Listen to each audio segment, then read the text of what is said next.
Yes, everybody. Question number 46. This is another category of a question to prove the relation to be equivalence. क्या फर्क है जो अब तक हमने पिछले 2 दिनों में क्वेश्चन किए और आज इस क्वेश्चन में क्या फर्क है वो आपको अलॉन्ग विद द क्वेश्चन फर्क समझ आएगा। उसमें अक्सर सेट के अंदर एलिमेंट्स होते थे, इसके अंदर सेट के अंदर जो एलिमेंट होगा that will be in the form of ordered pair.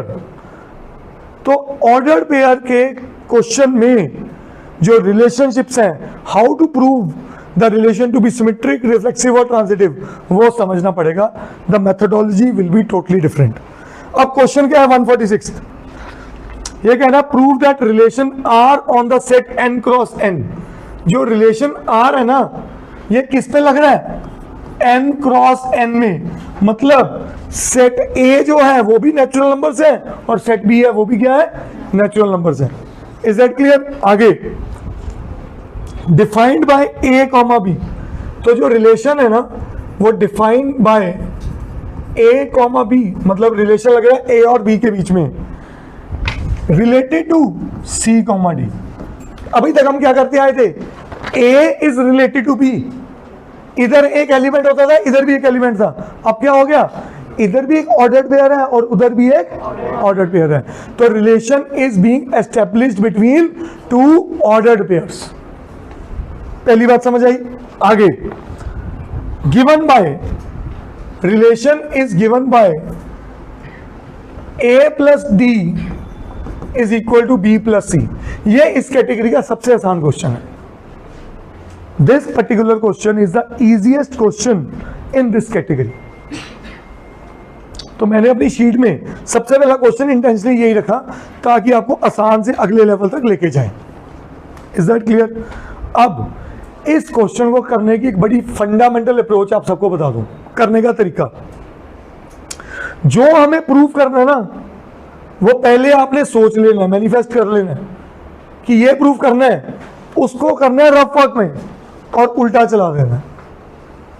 मैं बताऊंगा कैसे। A plus D is equal to B plus C. Position check करो, यहां पे A पहली पोजीशन पे है, ये सेकंड पे है, ये थर्ड पे है और ये फोर्थ पे है। यस और नो? तो रिलेशनशिप के अंदर पोजीशंस क्या है, पहली, फोर्थ, सेकंड, थर्ड। पहली चीज हमेशा इन क्वेश्चन में ये ऑब्जर्व करनी है कि किस एलिमेंट की पोजीशन कहां पे है हमें, क्योंकि अदरवाइज हम सवाल भी नहीं कर पाते, फिर तो रट्टे मारने वाला काम है। बट अगर आपने पोजीशंस फ्रीज कर ली ना आप इन क्वेश्चंस को क्रैक कर जाओगे। अब आगे बढ़ते हैं। फिर वो कहना है prove that it is equivalence. Prove that it is equivalence. तो इक्विवेलेंस के लिए सबसे पहला काम, for reflexive relation, for reflexive. Reflexive में A is related to A होता है। गुरमन यहां पे क्या होगा, AB has to be related with AB। अब ये मेरा पहला एलिमेंट है, पहला एलिमेंट A किससे रिलेट करता है, A के साथ। कहानी समझ में आई? अब साथ में चलाऊंगा मैं इसका रफ वर्क, ध्यान से समझना। A comma A has to relate with, sorry A comma B has to relate with.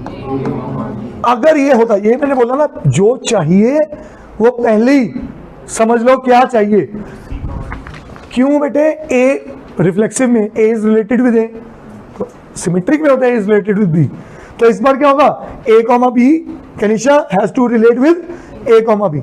अब इसकी पोजीशन सोचो, रिलेशन क्या कह रहा है, पहला चौथा ऐड होगा और ये किसके बराबर होगा, सेकंड और थर्ड के बराबर।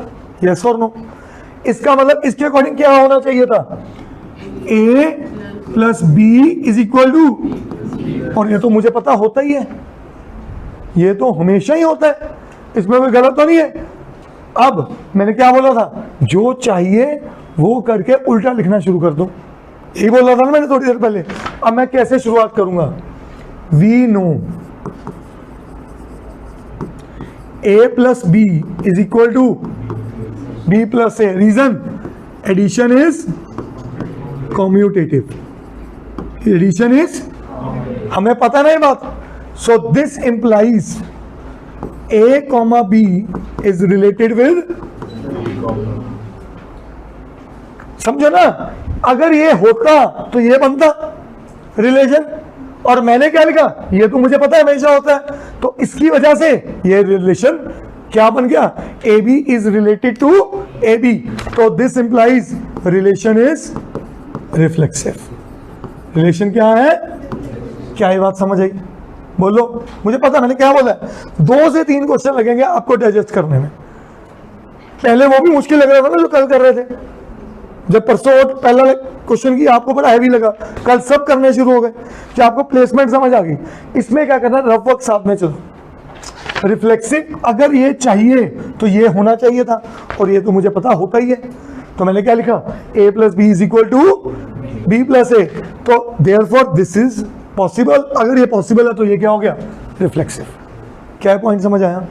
अब आते हैं अगला point, for symmetric. For symmetric, अब मेरी बात समझो, सिमेट्रिक में एक चीज गिवन है क्या, A B is related to C D. अगर ये है तो रिदम this implies A plus D is equal to, कभी भी याद रखना, हमेशा रिलेशनशिप दिया होता है सिमेट्रिक का, चाहे सिंगल एलिमेंट के क्वेश्चन भी किए हमने, हमेशा रिलेशन किसका दिया होता है, क्योंकि ए का रिलेशन बी के साथ होता है। इस बार क्या हो रहा है, फर्स्ट ऑर्डर पेयर का रिलेशन सेकंड ऑर्डर पेयर के साथ है, दैट्स इट, अंडरस्टूड। तो ये पता है, अब चाहिए क्या था आपको, प्रूफ क्या करना है, C D has to be related with A B, ये चाहिए ना। अगर ये चाहिए पोजीशन के अकॉर्डिंग सोचो, first plus fourth is equal to second plus third, क्या मैं इस चीज से वो चीज बना सकता हूं? चेक करो, सी प्लस बी, ये लिखा बी प्लस सी, बी प्लस ए, ये लिखे, मतलब मैं यहां से वहां तक जा सकता हूं। अंशुल, मुझे पता थोड़ा हैवी है, बट ये चीज समझ आ रही है क्या, ये मेरे को गिवन था, from this given information can I reach till this information which is the required information. विशेष, श्योर, अब लिखना कैसे वो इंपॉर्टेंट है। ए प्लस डी को मैं लिख दूं डी प्लस ए, बी प्लस सी को लिख दूं, बन गया उनके फॉर्म में, पर अभी साइड चेंज करनी है, पर यहां पे रीजन क्या लिखूं, एडिशन नहीं, एडिशन इज कम्यूटेटिव। एडिशन क्या है, क्या ये बात समझ आई? बोलो, इज दिस पॉइंट क्लियर? आगे, पर ये मेरे को इधर चाहिए था और ये उधर चाहिए था, चेक करो। तो मैं क्या लिखूंगा, C plus B this implies is equal to, इसको क्या सिखाया था कल, LHS को RHS बनाना, और RHS को क्या बोला था स्टेप, ट्रांसपोजिंग साइड्स, ट्रांसपोजिंग, कल ये सिखाई थी ये बात कि जब LHS को RHS बनाओ और RHS को, तो उसको क्या बोलते हैं, ट्रांसपोजिंग। तो अब क्योंकि ये बन चुका है, अब उल्टा स्टेप शुरू कर दो। उल्टा स्टेप क्या है, this implies C, D is related to A, B। अगर ये हो गया तो दिस इंप्लाइज रिलेशन इज, क्या ये बात समझ आई सबको? बोलो जी, यहां तक कोई दुख तकलीफ नहीं है, पक्का बेटे? A B related to C D बन गया, A plus D is equal to B plus C. A plus D को डी प्लस ए लिख सकता है क्योंकि एडिशन कॉम्पिटेटिव है, 2 + 3 इज 5, 3 + 2 इज ऑल्सो 5, इसको भी बदल दिया। उसका रीजन लिखना मैंडेटरी है, ये रीजन लिखने मैंडेटरी है, आपको बता दूं, अपनी मर्जी नहीं करनी इस क्वेश्चन में। फिर C प्लस बी RHS में था, उसको LHS में लिख दिया, और जो LHS में था उसको क्या लिख दिया, RHS। तो ये अगर हो गया तो ये किसकी डिमांड थी, ये तब पॉसिबल है जब CD is related to AB, तो मैंने इसकी बजाय ये लिख दिया CD is related to AB। अगर AB रिलेटेड टू CD है and CD related to AB है तो रिलेशन क्या हुआ, सिमेट्रिक हुआ। क्या ये बात क्लियर है सबको? बोलो केशव। अब बात करते हैं ट्रांजिटिव की। ट्रांजिटिव में हमेशा पंगा होता है, याद है ना? उसमें भी क्या करते थे, प्लस मल्टीप्लाई कुछ ना कुछ, तो ऐसा काम यहां भी आएगा। पहली चीज, फॉर ट्रांजिटिव, फॉर ट्रांजिटिव दो इंफॉर्मेशन कौन सी गिवन होगी Kevin? AB is related to CD and दूसरी C D is related to, उसमें क्या होता था A is related to B and B is related to, हमें प्रूव करना होता है ए इज रिलेटेड टू, तो इसमें क्या होगा A B related to C D related to, तो अगर ये है तो इसका मतलब बताओ क्या होगा, A plus D is equal to, इसका मतलब बोलो C plus is equal to. अब देखो मैंने कोई वो नहीं, मैं सिर्फ पोजीशन लिख रहा हूं, पहली चौथी दूसरी और तीसरी, हर जगह ये लिख रहा हूं। अब मेरे को चाहिए क्या अंशुल, रफ वर्क क्या कहता है, A B has to be related with E F, ये रिलेट करना चाहिए इसके साथ। अगर ये करना चाहिए तो A plus should be equal to, मतलब क्या इस इंफॉर्मेशन से मैं यहां तक पहुंच सकता हूं, कैसे पहुंच सकता हूं, प्लस करके, क्या करके, अगर मैं इन दो इक्वेशन को ऐड कर दूं, इधर क्या बना a plus D plus C plus F, इधर बना b plus C plus D plus C D, cut, तो बचा कौन, a plus F is equal to, जैसे ये बना जो चाहिए क्या करो उल्टी चाल, क्या कर दूं, this implies a comma b is related to, so relation is transitive. सही है कि नहीं सही है, तो ट्रांजिटिव भी है, हाँ जी, रिफ्लेक्सिव भी है और सिमेट्रिक भी है, तो this implies relation is equivalence. पर क्वेश्चन अभी यहां नहीं खत्म हुआ, इसके अंदर इक्विवेलेंस क्लास, उसमें इक्विवेलेंस क्लास में जिसकी पूछी होती थी वो होता था ए, इसमें वो क्या होगा ए बी, इसमें क्या होगा, ढूंढना क्या है सी डी, ढूंढना क्या है। अब इस क्वेश्चन में इक्विवेलेंस क्लास गिवन है, यस, वो कहते हैं इक्विवेलेंस क्लास निकालो 2,3 की, वो मेरे को कह रहा है इक्विवेलेंस क्लास निकालो किसकी, 2,3 की, इसका मतलब 2 क्या है a और b क्या है 3। आपके पास रिलेशनशिप क्या है, a plus D is equal to b plus C, इसका मतलब a 2 है और d मुझे नहीं पता, b मेरा 3 है और c मुझे नहीं पता। क्या ये बात समझ आई, यस और नो, बोलिए बेटा। हाँ जी, इसका मतलब यहां से अगर मैं बात करूं,